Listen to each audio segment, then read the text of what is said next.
Hello student, I am Rakesh, lecturer and motivational speaker. स्वागत करता हूं आपके अपने चैनल स्पेशल साइंस में।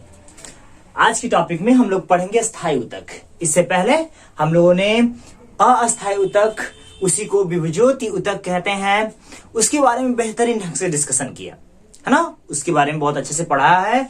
और यदि आपको वीडियो नहीं सबमिट हुआ है, नहीं आपको मिला है, तो मैं डिस्क्रिप्शन में लिंक दे दूंगा, आप चेक कर लीजिएगा और उसे बेहतरीन ढंग से पढ़ लीजिएगा। वहां से जो टिश्यू है, ऊतक है, वहां का बेस स्टार्ट हुआ है। और वहां से आज ये दूसरी वीडियो जिसमें हम अस्थायी ऊतक पढ़ने जा रहे हैं। पहले वाली वीडियो में हम लोगों ने अस्थायी ऊतक अर्थात विभज्योति ऊतक जिसमें विभाजन होता है उसको समझ रखा है। जब तक अभी तक डिस्कशन हो रहा है, इसके बारे में परिचय चल रहा है, तब तक आप लोग अपने अपने बेस पर वीडियो को शेयर कर दीजिए, जिससे हम लोग को बेहतर ढंग से बड़े परिवार के रूप में मिलजुल कर पढ़ाई कर सकें। आपके शेयर करने से हम लोगों की संख्या क्या होती है, इंप्रूव होती है, बढ़ती है। इसमें आपने मेरी बहुत मदद की है, तो निरंतर उसे में प्रयास में लगे रहिए। मैं आपके लिए एफर्ट कर रहा हूं, आप मेरे लिए थोड़ा सा एफर्ट कर दीजिए, वीडियो को शेयर कर दीजिए अपने नए और पुराने दोस्तों तक। कहते हैं लाइफ में अगर आपको किसी गोल को अचीव करना है तो उसके लिए कुछ बेहतरीन प्लानिंग करनी होती है, और उस प्लानिंग के ऊपर स्ट्रिक्ट होके, बहुत स्टेबल होके चलना होता है। वह गोल हमेशा आपके मस्तिष्क में अगर सेटअप रहता है तो बहुत जल्द अचीव होता है, बहुत जल्द प्राप्त होता है। तो गोल बनाइए, क्लियर करिए, उसके लिए ऊपर से प्लानिंग करिए और उस प्लानिंग के ऊपर स्ट्रिक्टली फॉलो करिए और अपने गोल को अचीव करिए। आइए स्टार्ट करते हैं। स्थायी ऊतक अर्थात ऐसे ऊतक जिनमें कोई वृद्धि और विभाजन नहीं होता है। विभज्योति ऊतक में हम लोगों ने पहले पढ़ रखा था। विभज्योति ऊतक में जिसमें क्या हो रहा था, एक सेल थी, लेकिन अब उसमें क्या हो रहा था, विभाजन हो रहा था। वो निरंतर विभाजन आगे बढ़ता है सेल के अंदर। तो ऐसे सेल को, ऐसे ऊतक को क्या कहा जा रहा था, विभज्योति ऊतक। और अस्थायी का मतलब होता है रुका हुआ भाई, है ना। विभज्योति को मैंने पहले बता रखा था, विभज्योति, वी से विभज्योति और वी से विभाजन।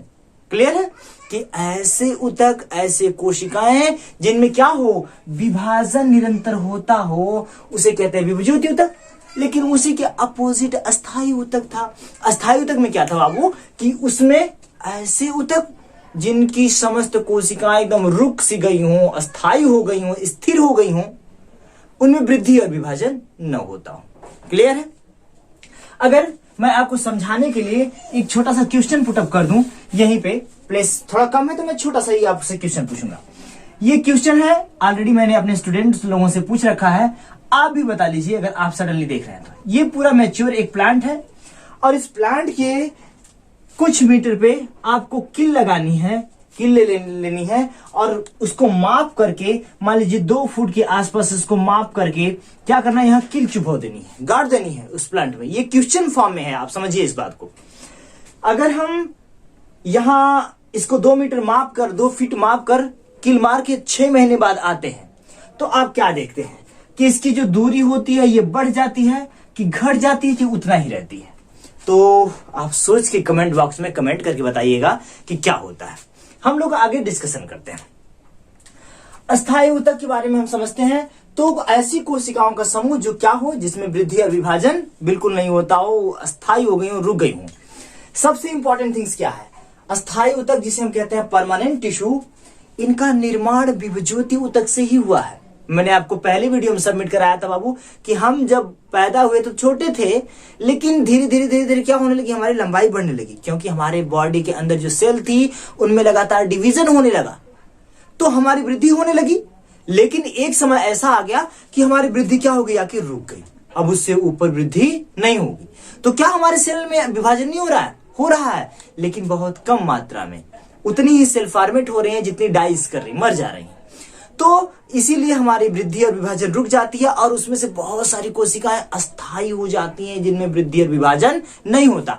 ऐसे ही प्लांट में भी होता है। अस्थायी ऊतक अर्थात ऐसे ऊतक जिनमें वृद्धि और विभाजन नहीं होता। सबसे सिंपल हो गया, ये ऊतक अस्थायी अर्थात विभज्योति ऊतक से ही बने होते हैं। पहले इनमें वृद्धि और विभाजन होता था, लेकिन आज कंडीशन यह मैच्योर हो गए हैं और इनमें वृद्धि विभाजन नहीं होता, इसलिए क्या ये हो गए, अस्थायी हो गए। तो बातें क्लियर कि भाई पहले ये अस्थायी थे, विभज्योति थे, लेकिन कुछ समय बाद इनमें वृद्धि विभाजन बंद हो गया तो क्या हो गया, ये अस्थायी हो गए, रुक गए। आगे बढ़ते हैं, समझते हैं। क्लियर हुआ कि अस्थायी ऊतक क्या होता है। अस्थायी ऊतक के प्रकार समझ लेते हैं। अस्थायी ऊतक मुख्यतः 3 प्रकार के होते हैं। एक होता है साधारण ऊतक, दूसरा होता है जटिल ऊतक और तीसरा होता है विशिष्ट ऊतक। क्लियर हुआ। साधारण ऊतक अर्थात सिंपल टिश्यूज, जटिल को कहते हैं कॉम्प्लेक्स टिश्यू और विशिष्ट को हम लोग क्या बोलते हैं, तो बाबू विशिष्ट को बोलते हैं स्पेशल टिश्यू, है ना। सिंपल, कॉम्प्लेक्स और स्पेशल टिश्यू।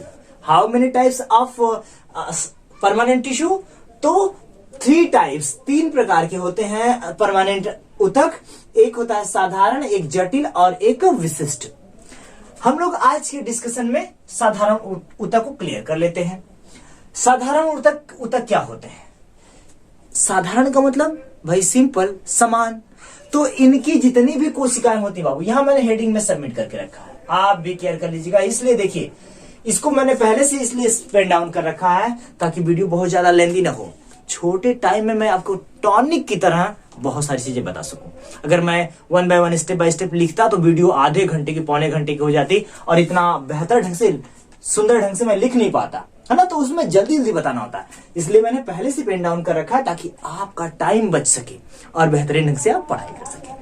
अगर मैं यहां से हट भी जाता हूं तो आप स्क्रीनशॉट लेते हैं तो स्क्रीनशॉट बहुत बेहतर आ जाता है। तो हम बात करते हैं साधारण ऊतक। अस्थायी ऊतक कितने प्रकार के, तो 3 प्रकार के सर। एक साधारण ऊतक, एक जटिल ऊतक और एक विशिष्ट ऊतक। सिंपल, कॉम्प्लेक्स और स्पेशल टिश्यूज। साधारण की वन सेकेंड बात करते हैं। साधारण ऊतक जो होता है, साधारण ऊतक जो होता है, इसमें सभी जो कोशिकाएं होती हैं बाबू वो समान होती हैं। कैसी होती हैं, तो सभी कोशिकाएं समान होती हैं, एक भी कोशिका इधर उधर नहीं। अर्थात क्लियर कर लीजिए कि समान कोशिकाओं का समूह क्या कहलाता है, साधारण ऊतक कहलाता है। बातें क्लियर हो रही हैं। साधारण ऊतक में समस्त कोशिकाएं क्या होती है, समान होती है, पतली होती है। क्लियर।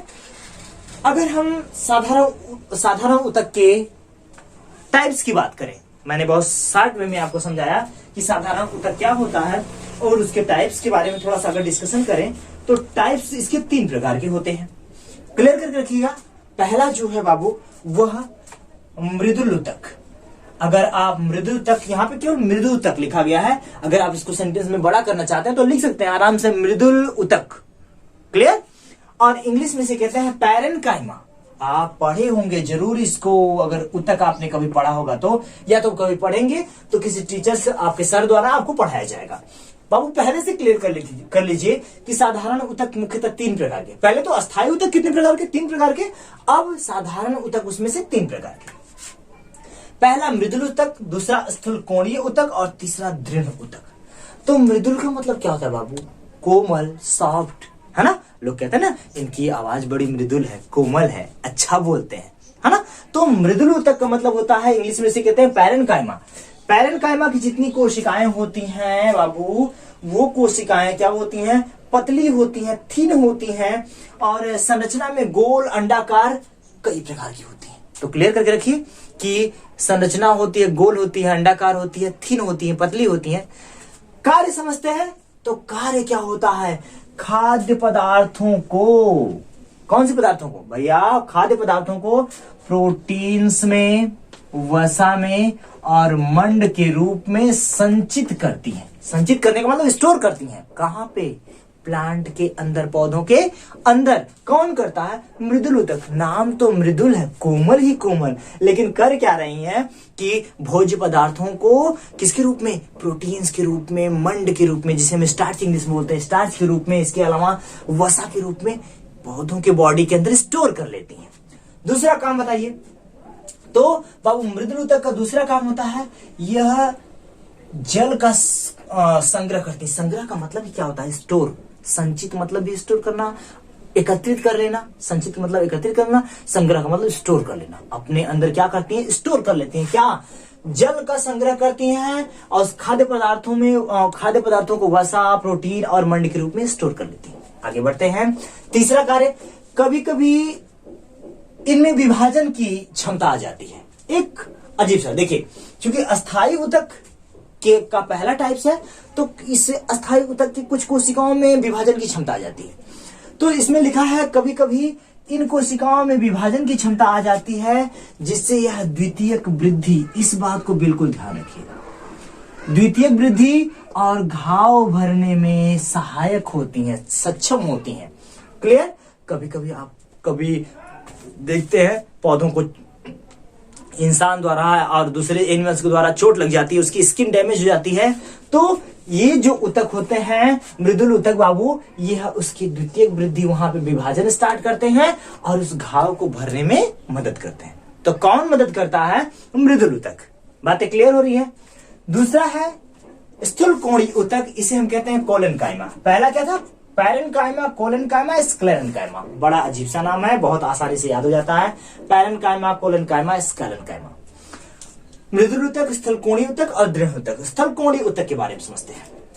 यह पैरेनकाइमा से ही मिलकर बनी होती हैं, इससे ही विकसित ये होती हैं, इसके बाद ये अस्थायी होने लगती हैं।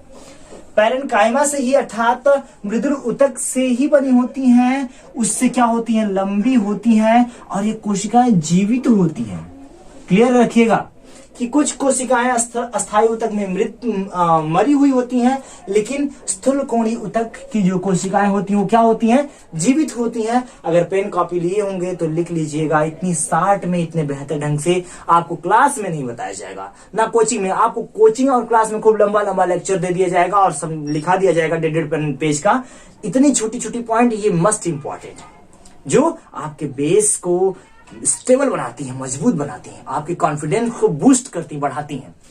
तो क्लियर? तो स्थूलकोणीय ऊतक जो होते हैं बाबू, वो पैरेनकाइमा से ही मिलकर बने होते हैं और इनसे क्या होती है? लंबी होती हैं और जीवित होती हैं। अगर हम कार्य की बात करें तो स्थूलकोणीय ऊतक क्या करते हैं? इनसे पौधों के कोमल अंगों में, अब समझिए, हाईलाइट कर रहा हूं, दृढ़ता और लचीलापन, ये दोनों आ जाता है। अर्थात कभी कभी आप देखेंगे कि पौधे आंधी उंधी में खूब बेचारे हिल डोल के फिर क्या हो जाते हैं? स्थिर हो जाते हैं। अगर कहते हैं उसमें लचीलापन नहीं होता तो आंधी की जो तेज हवाएं होती हैं उसकी डालियों को, उसकी टहनियों को, उस पेड़ को क्या करती हैं? गिरा देती। लेकिन लचीला होना, फ्लेक्सिबल होना बहुत इंपॉर्टेंट होता है। तो उस लचीलापन कौन प्रोवाइड करता है? स्थूलकोणीय ऊतक क्या करता है? उन्हें दृढ़ भी बनाता है, मजबूत भी बनाता है और उनमें क्या करता है? लचीलापन, फ्लेक्सिबिलिटी भी प्रोवाइड करता है। किसमें? आप में कि प्लांट में? प्लांट, पौधों में, है ना, क्योंकि पौधों की बात हो रही है। नेक्स्ट है दृढ़ ऊतक। दृढ़ का मतलब होता है मजबूती प्रदान करना, है ना। देखते हैं क्या होता है। इसे कहते हैं स्क्लेरेनकाइमा। पौधों की आंतरिक शक्ति प्रदान करती है। अरे भैया लीजिए, दृढ़ ऊतक का मतलब ही क्लियर यह हो गया कि यह पौधों में आंतरिक शक्ति, अंदर से ताकत प्रोवाइड करती है, जिससे क्या हो सके? मजबूत हो सके।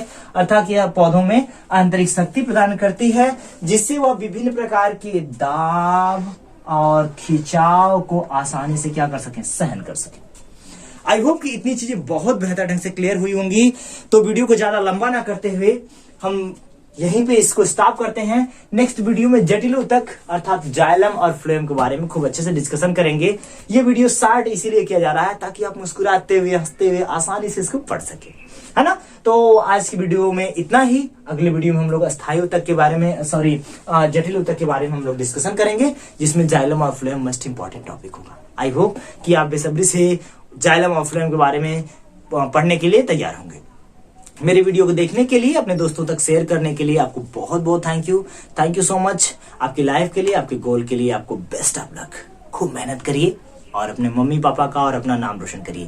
Thank you once again.